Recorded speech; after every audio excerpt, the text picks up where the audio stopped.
ವೇರಿಕೋಸೀಲ್ ಅಂತ medical condition ಬಗ್ಗೆ ಕೇಳಿದ್ದೀರಾ? ಇವತ್ತು ಸಿಂಪಲ್ ವರ್ಡ್ಸ್ನಲ್ಲಿ ಇದ್ರ ಬಗ್ಗೆ ನಾನು ಎಕ್ಸ್ಪ್ಲೇನ್ ಮಾಡ್ತೀನಿ. ನಮಸ್ಕಾರ, ನಾನು doctor Sneha Shetty, clinical director, chief fertility specialist, laparoscopic surgeon ಮತ್ತು ಗೈನಕಾಲಜಿಸ್ಟ್, ವ್ರಿಕ್ಷ್ ಫರ್ಟಿಲಿಟಿ, ಬೆಂಗಳೂರಿಂದ.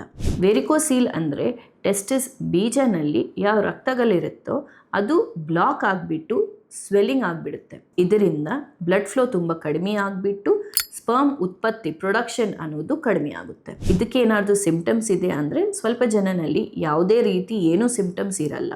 ಅವ್ರು ಬರೀ ಮಕ್ಕಳಿಗೋಸ್ಕರ ಟ್ರೈ ಮಾಡ್ತಾ ಇದ್ದಾರೆ, ಆದರೂ ಅವ್ರಿಗೆ ಮಗು ಆಗ್ತಾ ಇಲ್ಲ ಅಂದರೆ ಅವಾಗ ನಾವು ಡಯಾಗ್ನೋಸ್ ಮಾಡುವಾಗ ಸ್ವಲ್ಪ ಟೆಸ್ಟ್ಗಳೆಲ್ಲ ಮಾಡಿದರೆ ಅವಾಗ ವೇರಿಕೋಸೀಲ್ ಇದೆ ಅಂತ ಗೊತ್ತಾಗುತ್ತೆ. ಇನ್ನೊಂದು ಸ್ವಲ್ಪ ಜನಕ್ಕೆ ಪೇನ್ ಇರ್ಬೋದು, ಮೈಲ್ಡ್ ಡಿಸ್ಕಂಫರ್ಟ್ ಇರ್ಬೋದು. ಇದು ಹೇಗೆ ಗೊತ್ತಾಗುತ್ತೆ?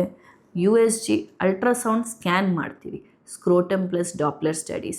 ಈ ಸ್ಕ್ಯಾನ್ನಲ್ಲಿ ನಮಗೆ ವೇರಿಕೋಸೀಲ್ ಸಮಸ್ಯೆ ಇದೆಯಾ ಇಲ್ಲ ಅಂತ ಗೊತ್ತಾಗುತ್ತೆ. ಇದರದ್ದು ಟ್ರೀಟ್ಮೆಂಟ್ ಇದೆಯಾ? ಹೌದು.